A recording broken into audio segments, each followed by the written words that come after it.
Zero zero zero marks आ रहे थे हमारे साइंस में लगातार। मार्कशीट के आगे, अपने नाम के आगे एफ लगा लो। 12th के प्री बोर्ड्स में तो फेल तो नहीं हुआ, पर मार्क्स इतने अच्छे नहीं आए थे सर। मेरे लिए सबसे बड़ा मोटिवेशन 95 प्लस स्कोर लाना बहुत से लोगों का सपना होता है, पर आज हमारे साथ उस सपने को साकार करते हुए रक्षित बंसल जी जुड़ रहे हैं, जिनके आरबीसी कक्षा 12वीं के अंदर 96.40 परसेंटेज उन्होंने हासिल किया है। आज सुनेंगे उनकी कहानी, उनकी मुंह जुबानी। क्या कुछ परेशानियों के बावजूद भी उन्होंने हार नहीं मानी और फिर आखिर में फाइनली उन्होंने सफलता को हासिल किया। देखते हैं आज क्या कुछ रक्षित बंसल ने हमें हमारे इस इंटरव्यू में कहा। सबसे पहले Rakshit Bansal, many many many congratulation brother, आपको इतना अच्छा स्कोर थैंक यू प्राप्त भैया, हुआ। थैंक यू क्या वेरी मच भैया। क्या क्या फील हो रहा है अभी इस पॉइंट पे? क्या ऐसा क्या लगता है तेरे को कि इतना बड़ा माइलस्टोन हिट करने के बाद में कैसा लगता है तेरे को? बहुत अच्छा लग रहा है, मतलब ये मेरी एक्सपेक्टेशन भी थी, मेरे उसी के अनुसार ही रिजल्ट आया है। अच्छा लग रहा है, मतलब काफी। मतलब बहुत लोगों का सपना होता है इतना परसेंटेज लाना, और तू सच में वो सपने को, या कहूँ उस मेहनत को भी जी रहा है। तो क्या अलग से ऐसे फील, यस। मतलब होता है ना कि मतलब अगर मेरे, देख मेरे तो आए ही नहीं आज तक इतने, तो मैं तो कभी फील नहीं कर पाऊंगा। बट फिर भी जो एक होता है ना कि इस पे, इस परसेंटेज पे कैसा फील होता है किसी इंसान को? मतलब ऐसा होता है कि on the top of the mountains, या सच में ऐसा लगता है बोले मेहनत था आ गया, ऐसा कुछ? ऐसा कुछ ज्यादा खास भी नहीं, यही था, मेहनत करेंगे तो रिजल्ट तो आएगा ही ना। तो हाँ जो वो करा था उस हिसाब से आ गया। सही वही है, बात है। बात। ऐसा कुछ ज्यादा खास भी नहीं था। घर वालों, रिलेटिव का क्या रिएक्शन था? रिलेटिव को तो भरोसा ही नहीं होता कि भाई इनका भी लड़का ये कर सकता है कुछ। भरोसा तो ये था भैया, 10th के रिजल्ट से सबको एक्सपेक्टेशन तो थी कि आएगा, अच्छा ही निकालेगा रिजल्ट तो। टेंथ में हम्म। कितने थे? 10th में 94.5। टेंथ में भी फोड़ रखा है बुद्ध ने। मतलब तू हमेशा, तू बढ़िया है तब तो। हमेशा से रक्षित ऐसा बैक बेंचर था, टॉपर था, या एवरेज स्टूडेंट था, क्या था तू? सर मैं 9th तक एवरेज था, पर 10th में आकर मेरे को थोड़ा सा वो रहता है ना कि बोर्ड का हुआ सा हो गया था, तो 10th में आके थोड़ी सी मेहनत बहुत बढ़ाई थी मैंने उसके बाद से। हम्म। 10th और 11th 12th मेरी बहुत अच्छी गई है रिलेटिवली। रक्षित कहाँ से आते हो आप? कहाँ से बिलोंग करते हो? सर अलवर राजस्थान। अलवर राजस्थान। अलवर से, और अलवर में जो कस्बा खेड़ली कस्बा है ना, उधर से हूँ। अच्छा। सही बात। मतलब बढ़िया। आपने अपने अलवर का नाम रोशन किया, अलवर के इतना बढ़िया परसेंटेज लेके आए। मैं कुछ चीज जानना चाहता हूँ, जैसे अब मैं यहाँ पे क्यूरियस हूँ आपकी जर्नी से रिलेटेड। मैं आपसे जर्नी से रिलेटेड कुछ क्वेश्चन पूछना चाहता हूँ। अभी मुझे एक बात बता, जैसे इस पॉइंट पे बहुत से स्टूडेंट्स होते हैं जैसे कि उनको स्टार्टिंग करते टाइम में, जब भी वो किसी भी चीज को स्टार्ट कर रहे होते हैं, लाइक तूने भी जब 12th स्टार्ट की हो, 11th स्टार्ट की हो, जो भी तेरी स्टार्टिंग थी, कैसा सही, क्या तुझे सच में ऐसा हर चीज एकदम स्मूथली मिल गई थी? मतलब कि सब कुछ मिल गया आराम से? नहीं नहीं नहीं, सब समझ में आ रहा है, सब कुछ इजी था? क्या तेरे लिए सब कुछ इजी था, या अप एंड डाउन सब कुछ चलता रहता था तेरे लिए भी? सर अप्स एंड डाउन्स तो बहुत आए थे। ऐसा तो कभी नहीं लगा कि सारा कुछ इजी चल रहा है। बीच में कभी ऐसा लगता था तो अपनी मेहनत को बढ़ा लेता, अपनी स्टडी आवर्स इंक्रीज कर लेता था। ऐसा तो नहीं हुआ कि बिल्कुल सब कुछ इजी चलता रहा। बीच बीच में काफी अप्स एंड डाउन्स तो आए हैं। बिल्कुल, वो तो आएंगे ही सर, उसके बिना फिर जर्नी का मजा भी नहीं आ रहता ना। वही तो सर मंजिल से पहले सफर का मजा लेना चाहिए। जिधर रिस्क है उधर इश्क है, वो वाली बात भी है यहाँ पे कि हाँ भाई इसने अपनी जर्नी के अंदर बहुत से अप्स एंड डाउन्स देखे हैं। अब एक बात बता, जब लाइक तेरे को कौन सा ऐसा सब्जेक्ट था जो कि तेरे को सबसे ज्यादा हार्ड लगता था कि यार ये सब्जेक्ट हार्ड है, फिर भी तूने उसको एकदम बीट कर दिया? हार्ड तो सर थोड़ी सी केमिस्ट्री में मेरे को चीजें याद कम होती थी, मैं चीजों को भूल जाता हूँ सर। हम्म। वो केमिस्ट्री में थोड़ी सी बढ़िया, परेशानी ऑर्गेनिक। आई, पर हाँ सर रिएक्शंस वगैरह में थोड़ी सी आई थी मेरे को हाँ, प्रॉब्लम, वो सर वही वही दिक्कत आपके होती है बच्चे लास्ट। की। हाँ सर, बोर्ड के एक दिन पहले हिमांशु भैया ने क्लास ली थी, वो देख के गया था मैं, उससे बहुत हेल्प हुई थी रिएक्शन वाली, मैं वो वन मुझे शॉट में सारी सच रिएक्शन करेक्ट सच आती। बताऊं, जब जिस टाइम पे वो मैंने लेक्चर बनाया था, उससे पहले लाइक मैं खुद मेरे नोट से देख रहा था, मुझे सच में नहीं पता था लाइक जिस हिसाब से मैंने दो तीन चीजें बताई थी कि ये रिएक्शन करके जाना, ये रिएक्शन, वो सेम टू सेम उठ के आई थी एग्जाम्स के अंदर। तो ये चीज यस भी एक सर, अलग। बिल्कुल हाँ। सेम आई थी, और हाँ सेम। बहुत लिमिटेड कराई थी आपने उसमें, और वो बहुत रिसर्च वाली हाँ। थी जो आप बोलते हो ना, वेल रिसर्च थी वो, मेरे को लग रहा था देख कर हाँ। वीडियो। अब अब एक बात बता रखित, जैसे तेरे को जिस एनवायरनमेंट से तू निकला, लाइक जो भी तेरी जर्नी थी, कोई एक ऐसी स्टोरी या कोई एक ऐसा पल जब तुझे लगा कि यार, वो होता है ना कि एक बॉलीवुड मूवी के अंदर भी होता है कि भाई एक ऐसा पॉइंट आता है कि यार इसने मेरे को ऐसे बोल दिया कि अब मेरे से नहीं हो सकता, ऐसा कुछ कोई तेरे पास ऐसा पल आया था कि जब किसी ने तेरे को ऐसा बोला कि नहीं हो सकता तेरे से, तू जा ना, तब उसके बाद में तूने उसको अपनी ठग वाली स्टोरी सुना दी आज आज अपनी सक्सेस से? हाँ सर, ये किस्सा हुआ है मेरे साथ एक बार। जब मैं हाँ। सर 9th क्लास में था, हाँ। उसमें सर हमारे एक टीचर थे साइंस के, विक्रम सर कर कर। अच्छा। वो सर हम हमको मतलब हमारी क्लास में सिर्फ एक ही लड़का था, हम 6 लड़के थे, उसमें सिर्फ हम्म। एक ही लड़का टॉपर था सर, बॉयज अच्छा में, अच्छा। और सारे हम बिलो एवरेज थे सर। तो सर हाँ। हमारे साइंस के एग्जाम होते रहते थे, तो हम कंटिन्यूअसली उनमें 0 0 0 मार्क्स आ रहे थे हमारे साइंस में लगातार। अच्छा। तो सर भी परेशान हो गए, तो सर ने हमसे बोल दिया एक दिन कि तुम सब अपनी 10th की मार्कशीट के आगे, अपने नाम के आगे F लगा लो। ओ। उनने सर सब उन सर ने तब से ऐसा कहा सर, तब से पता नहीं मेरे को लग गई वो वाली बात। फिर सर हाँ। वो टाइम था 9th का, लगभग मिड सेशन चल रहा था वो। हाँ। तो उस टाइम तो इतनी मैं अपनी मेहनत को नहीं बढ़ा पाया, और इतने मेरे को रिसोर्सेज भी नहीं पता थे, पर मेरे को ये लग गया था कि अब मेरे को पढ़ना है, मेरे को और अच्छा करना है बहुत। तो हम्म। उससे सर थोड़ी सी मेरे आंख तो लगी थी सर वो वाली। तो ऐसा देखो, जब एज अ टीचर बोलता है ना कि लाइक ये तुम फेल लगा, मैं खुद अपने वीडियोस के अंदर जब मैंने कुछ ऐसी स्ट्रेटेजीज बताई थी, मुझे आज भी याद है जब मेरा जो सबसे ज्यादा हाईएस्ट व्यूज वाला जो वीडियो था, 4.2 के व्यूज थे 2 3 दिन के अंदर, उसके अंदर मैंने एक ही चीज बोली थी कि तुम आज से 21 दिन के बाद की कहानी देखने वाले हो, 21 दिन के बाद में सब कुछ चेंज हो जाएगा, बट आज तुम अगर नहीं पढ़ रहे तो एक बार याद रख लेना कि तुम रिजल्ट अच्छा नहीं आने वाला। और शायद से उसी वो मेरे को ऐसा लगता था, क्योंकि मैंने मनीष से भी बात की थी, मनीष को मैंने बोला था यार मैंने थोड़ा कड़वा बोल दिया इस चीज में, क्या मुझे मुझे ऐसा लगता है कि स्टूडेंट को डिमोटिवेट हो जाएगा, कुछ ऐसा हो जाएगा, तो इसने बोला था कि एक काम करो, डिस्क्लेमर लगा दो आगे। तो मैंने डिस्क्लेमर लगाया था कि इसमें आप सभी को डिमीन नहीं करने चाहते, बट हाँ, उस वीडियो को स्टूडेंट्स ने बहुत ज्यादा पॉजिटिवली लिया और आज उस टाइम पे बहुत से रिजल्ट्स आए। टीचर जब कभी भी किसी स्टूडेंट को नेगेटिव बोलता है, उसका मतलब होता है कि उसकी पॉजिटिव साइड तभी निकल पाती है स्टूडेंट की। तो आज हमारे सामने रक्षित बंसल से भी ये चीज समझ में आ रही है कि अगर आज विक्रम सर नहीं बोल पाते या उन्होंने ये शब्द नहीं बोले होते, तो शायद से रक्षित आज अपनी इतनी अच्छी परफॉर्मेंस नहीं दे पाता। रक्षित, 12th की जर्नी के अंदर कब, अभी जैसे होता है ना, बहुत से स्टूडेंट्स को बोल जाता है कि प्री बोर्ड्स हैं, उसमें हाफ ईयरलीज हैं, क्या तेरे भी नंबर्स उसमें अच्छे आए थे या तू भी फेल हुआ था? अभी हमने एक इंटरव्यू लिया था, उसमें उसमें बोलता है फेल हो गया था, तू फेल हुआ था क्या? 12th के प्री बोर्ड्स में तो फेल तो नहीं हुआ, पर मार्क्स इतने अच्छे नहीं आए थे सर। अच्छा। जितने बोर्ड में स्कोर रहे उससे काफी कम आए थे। स्टार्टिंग में रहता है तो सर रिवीजन, फिर क्योंकि वो इंसान रिवीजन करता है, चीजें क्लियर हो जाती हैं लास्ट तक। तो मेजर चीजें आप कहाँ पे देखते हो कि बच्चे के लिए सबसे ज्यादा क्या पॉइंट इंपॉर्टेंट रहता है? लाइक स्कूलिंग पे ज्यादा ध्यान दे, फिर ऑनलाइन स्टडी पे आप देखते हो सबसे ज्यादा मेजर रोल आपके लिए क्या प्ले किया था एकेडमिक्स में? सर ये चीजें sir student to student depend करती है सर मेरे हिसाब से। क्योंकि हम्म। कई लोगों के स्कूल में सर उनको लगता है कि अगर हमारा टीचर एनसीईआरटी से पढ़ा रहा है, पूरा कंटेंट हमको अच्छा मिल रहा है, तो उसको उस पर टेस्ट करना चाहिए। बाकी अगर उसको थोड़ा सा भी लग रहा है कि एनसीईआरटी का पॉइंट कवर नहीं हो रहा, तो या तो वो उसे खुद कवर कर ले, उसे अंडरलाइन कर ले, नहीं तो फिर हम्म। वो ऑनलाइन टीचर भी ढूंढ सकता है अगर उसे थोड़ी सी प्रॉब्लम हो रही है खुद पढ़ने में। मेरा तो सर यही था कि हाँ, मेरे को तो टीचर स्कूल में पूरा एनसीईआरटी वाइज पढ़ाते थे, और जो भी मेरे को पॉइंट हम्म। थोड़ा सा लगता था उसको मैं खुद पढ़कर उसके नोट्स अलग से उसी जगह ऐड कर लेता था, जिससे मैं उसे हम्म। रिवीजन करके मेरा काम अच्छा हो गया सर। ऐसे ही रक्षित, करा था क्या मैं। हाँ। आप कोचिंग क्लासेस गए थे या सेल्फ स्टडी पर ज्यादा फोकस किया था आपने? नहीं सर, मैंने कोई कोचिंग ज्वाइन नहीं करी थी सर। मतलब पूरी सेल्फ स्टडी पे, मतलब ये आप कहना चाहते हो कि अगर आरबीएससी के अंदर कोई स्टूडेंट टॉप करना चाहता है या आरबीएससी के अंदर कोई अच्छी परसेंटेज लाना चाहता है, तो वो उसके लिए सेल्फ स्टडी इनफ है? यस सर, अगर उसे खुद ट्रस्ट है तो बिल्कुल सफिशिएंट है।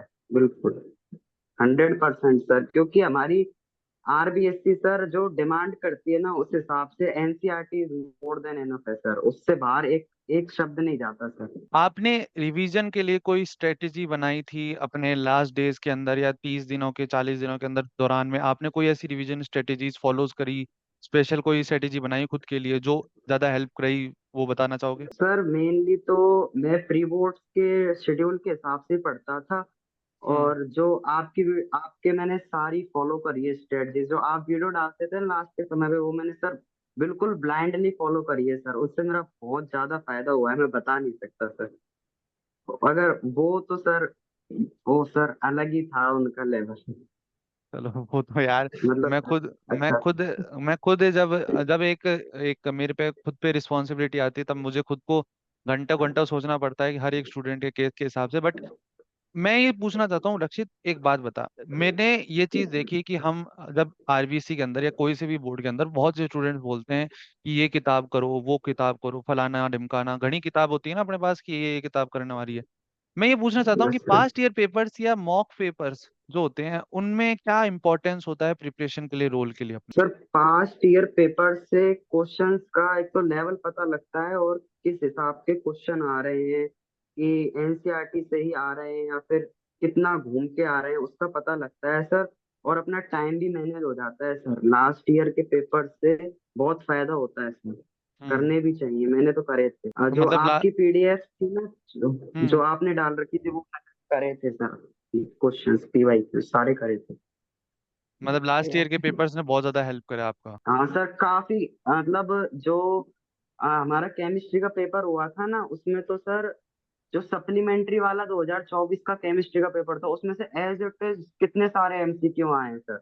हम्म। बहुत सारे, मतलब sir RBSC mainly sir PYQ से 40 to 50% काम हो जाएगा सर, उसी से हो जाएगा। मनीष, ऐसे पूछता रहा कर तू बीच बीच में, तू चुप मत रहा कर। लोगेगा कि ये हिमांशु भैया, मनीष भैया सिर्फ बैठे हैं यहाँ पे, मुझे ऐसा कुछ नहीं। मुझे कमेंट्स में कुछ बुरा बोलेंगे। तू आराम से पूछता रहा अगर बीच बीच में, मेरे को भी टोक दिया करता है। हाँ, मैं हम्म। ऐसे बोल रहा हूँ कि जैसे आप रिवीजन करते थे, पढ़ाई करते, तो मेजर पार्ट क्या इंपॉर्टेंट रहता है? रिवीजन, या फिर आपके सिलेबस कंप्लीशन, या फिर प्रैक्टिस करते रहना चाहिए, या फिर आप रिवीजन के लिए क्या करते थे? वो आपकी मेजर स्ट्रैटेजी क्या थी? सर सबसे पहले तो सर आपने पूछा कि फोकस तो सर मेनली पहले यही रहे कि सिलेबस अपना नवंबर तक एंड हो जाए, नवंबर या दिसंबर मिड तक हो जाए एंड।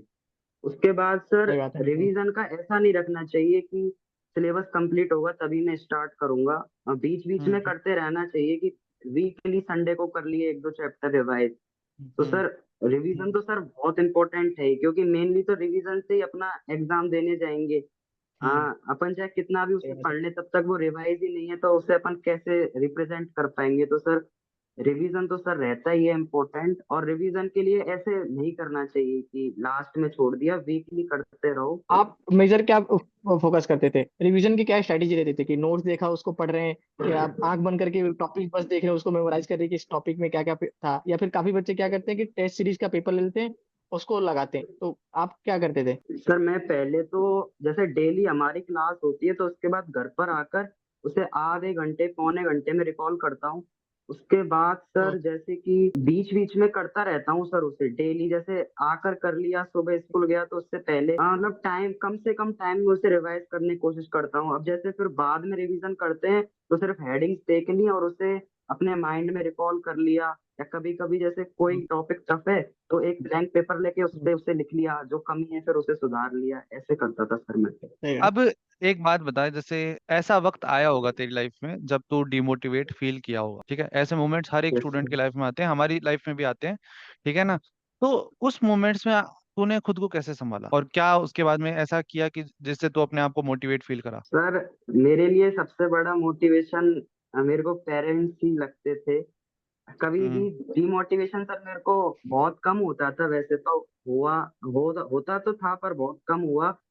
तब भी होता था सर, मैं अपनी कंडीशन सोच लेता था कि अभी मैं क्या हूँ, मेरे को क्या करना है सर। सबसे बड़ा मोटिवेशन यही था मेरे लिए सर। वाह, नाइस पॉइंट यार। अभी बहुत कुछ करना है सर। बहुत अच्छी बात है। आप, क्या नाम है, कोई सोशल मीडिया पे हो, लाइक अपने डिस्ट्रैक्शन से कैसे डील किया? अगर सोशल मीडिया पे थे, दोस्तों का प्रेशर, कुछ ऐसा? सर सोशल मीडिया तो नहीं था, मैं इंस्टा या फेसबुक पे तो नहीं था। मेनली व्हाट्सएप और यूट्यूब ही था। तो हम्म। यूट्यूब पर डिस्ट्रैक्शन तो सर होता था, जैसे कि कभी कोई वीडियो देखी तो उसके साथ शॉर्ट्स चला ली, तो वो डिस्ट्रैक्शन तो होता था। पर हम्म। उसका कोई इलाज तो है नहीं सर, खुद को ही नहीं है। बचना है तो उसके हम्म। लिए सर सही बात है। कम से कम अपना टाइम फिक्स करता था कि वो कितनी देर यूज करना है। तो थोड़ा सा टाइम टेबल मैनेज करके तो होता था सर वो। बाकी कभी हम्म। कभार ज्यादा भी टाइम चला जाता था, तो तो थोड़ा सा गिल्ट भी होता था। ये तो सर हुआ है एक दो बार बीच में। गिल्ट तो होता ही है यार, फिर एक बार जब घुस जाते हैं तो फिर प्रोकास्टिनेशन जैसी हैबिट्स आने लग जाती है कि कल करेंगे हाँ। परसों करेंगे, फिर वो होता है। फिर उसके बाद में इंसान धीरे yes, धीरे उसी चीज में घुस जाता है, फिर वो नहीं कर पाता। आपका रूटीन्स क्या था, लाइक आपका पढ़ाई का रूटीन क्या था? अगर आपने अच्छी जब पढ़ाई की तो क्या कुछ आप, या तो आप अर्ली मॉर्निंग पढ़ाई करते थे, लेट मॉर्निंग करते थे, क्या क्या रूटीन था आपका? सर जनरली तो यही था कि सुबह मैं लेट नाइट भी नहीं करता था। मतलब लेट नाइट का मीन्स ये भी नहीं था कि 12 1 बजे तक पढ़ रहे हैं। अपना नॉर्मल 10 साढ़े 10 बजे तक पढ़ लिया। और हम्म। सुबह भी यही था 5 साढ़े 5 बजे उठ जाना। और अच्छा। अपना फ्रेश व्रेश होकर थोड़ा थोड़ा सा जो एक दिन पहले का है वो रिवाइज कर लिया। हम्म। और उसके बाद नहा धोकर स्कूल चले गए।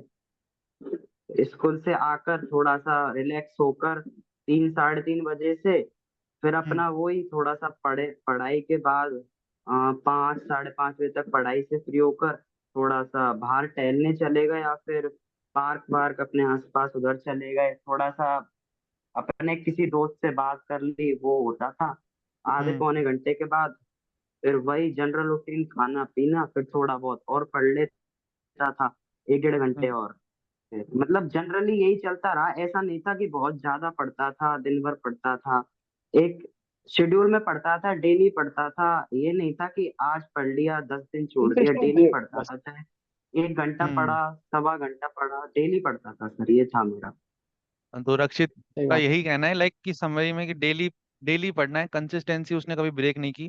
ऐसा नहीं कि आज 10 10 दिन लगातार पढ़ लिया, उसके बाद में 15 दिन तक पढ़ा ही नहीं, ऐसे वैसे नहीं की उसने। इसने बोला कि हाँ भाई चल ठीक है, सही मैंने बात। अपना फिक्स शेड्यूल बना रखा है, उसको करना है। हम कोई भी पढ़ाई कर रहे हैं, बहुत से क्वेश्चंस होते हैं कि इस पोजीशन या इस नंबर पे क्या होता है, लाइक कि हमें 8 8 घंटे 16 16 घंटे पढ़ने होते हैं, कितने घंटे पढ़ने होते हैं, या कुछ ऐसा होता है कि हमें पढ़ने वाला सिस्टम करना होता है? ऐसा कुछ तू करता था, या तू पढ़ाई के अलावा ये करता था कि सिर्फ जो आज डेली टास्क है उन टास्क को कंप्लीट करता था? तो तेरा क्या क्या इस पे पॉइंट है? मेरा सर यही था कि टास्क से पहले मेन इम्पोर्टेंट है। जो अपने टास्क बनाए वो किसी भी हालत में पूरे होने चाहिए, चाहे रात भर नहीं सोऊं, पर वो टास्क पूरा करके ही सोना है सर, वो होना था। है। और हम्म। टास्क मैं मेनली इम्पोर्टेंट रखता था। मैंने कभी ये नहीं सोचा कि 13 घंटे पढ़ना है, 14 घंटे पढ़ना है। चाहे 1 घंटे में हो, चाहे वो 2 घंटे में हो, चाहे 4 घंटे में हो, मैं पहले टास्क पूरा करता था, उसके बाद ही आगे सोचता था सर। मैं ऐसे कहूंगा, देखो जैसे आपने बोला कि आपके 10th में भी 94% थे। किसी 10th के यस। बाद, अभी तो 12th के बाद तो शायद ही होगा, 10th के बाद किसी पेरेंट्स का फोन है कि बेटा मेरे बच्चे को गाइड कर दे, कि इसको भी थोड़ा बता दे कैसे कैसे क्या, क्या प्रिपरेशन करा। ऐसा कुछ था? नहीं सर, 10th में तो किसी का नहीं था। 12th में तो सर एक का है था, अभी तो एक बढ़िया। रिलेटिव का आया था रिलेटिव अभी। तो फुल यस। मजे लेती बात। हम्म। Yes sir. बेसिक कोई मैसेज जो आप अपकमिंग 12th वाले जो भी बच्चे हैं उनको देना चाहोगे कि भाई इन चीजों पे ज्यादा फोकस करना, लाइक आपकी हम्म। जो जर्नी है प्रॉपर जो आपने 1 साल जिया है उसमें हम्म। क्या चीजें सबसे ज्यादा रोल प्ले करी हैं, और वो जो मिस्टेक जो मेजर बच्चे करते हैं कि भाई आप भी मिस्टेक कर सकते थे, उसको ध्यान में रख के प्रिपरेशन करा। सर मैं सबसे पहले तो यही मैसेज देना चाहूंगा कि अपनी एनसीईआरटी पे सबसे ज्यादा फोकस करें सर। सबसे बड़ा मैसेज तो मेरी तरफ से यही रहेगा। और उसके अलावा ये रहेगा कि सिर्फ टीचर पर डिपेंड ना रहे सर। हम्म। बच्चे कुछ कई बार क्या होता है, अपन स्कूल से पढ़ के आ गए, सो गए, और मतलब कोई मतलब ही नहीं है क्या पढ़ा है, उसको देखते तक नहीं सर। लास्ट में हाँ। जाकर एग्जाम आ जाते हैं और फिर तब जाके बिल्कुल नया नया लगता है। तो उस काम हाँ। को अगर डेली 15 15 20 20 मिनट में कर लिया जाए तो सर वो लास्ट के टाइम पे बहुत फ्रूटफुल रहेगा सर। तो यही है कि मैथ के लिए प्रैक्टिस सबसे ज्यादा करें। और परसेंट अगर जिस बच्चे को सर बनानी है तो वो हिंदी इंग्लिश पे शुरू से ही फोकस रखे सर। ये सबसे बड़ा पॉइंट है सर। नहीं बच्चे हिंदी इंग्लिश पे सर, मेरे को भी बहुत प्रॉब्लम आई थी। अगर आज मेरे इंग्लिश में थोड़े से और अच्छे नंबर आए तो सर परसेंट मेरी और आज काफी अच्छी होती। तो सर हिंदी इंग्लिश पे सर शुरू से ही फोकस रखें, और यही रहेगा सर मैसेज। मैं एक और क्वेश्चन पूछना चाहता हूँ कि रक्षित, तू जेई की तैयारी कर रहा है ना अभी? Yes sir, yes sir, start तो करा। स्टैंड जी के लिए। तो 12th के साथ में बहुत से स्टूडेंट्स कंप्लेंट करते हैं, भैया 75% का क्राइटेरिया भी फुलफिल करना है, जेई की तैयारी भी साथ साथ में करना है। तू क्या करता था, लाइक तेरे को भी ये लगता है कि सिर्फ जेई की तैयारी अलग है, बोर्ड्स की तैयारी अलग है? नहीं सर, ऐसा तो कुछ नहीं है कि अगर अपन जेई के लिए अच्छे से करेंगे, अगर कोई बच्चा प्योरली जेई ओरिएंटेड पढ़ रहा है तो उसका बोर्ड तो आराम से 75 होगा ही सर। ये तो हम्म। ऐसा पॉसिबल नहीं है, बहुत रेयर होता है कि उसके बोर्ड में भी 75 फुलफिल नहीं हो रहे। तो सर मेरा भी यही था, मेरा प्राइमरी फोकस 12th में बोर्ड ही था, क्योंकि मेरे को नहीं लगता था कि मैं दोनों एक साथ मैनेज कर पाऊंगा, तो मैंने बोर्ड के लिए ही मेनली फोकस करा था 12th में तो सर।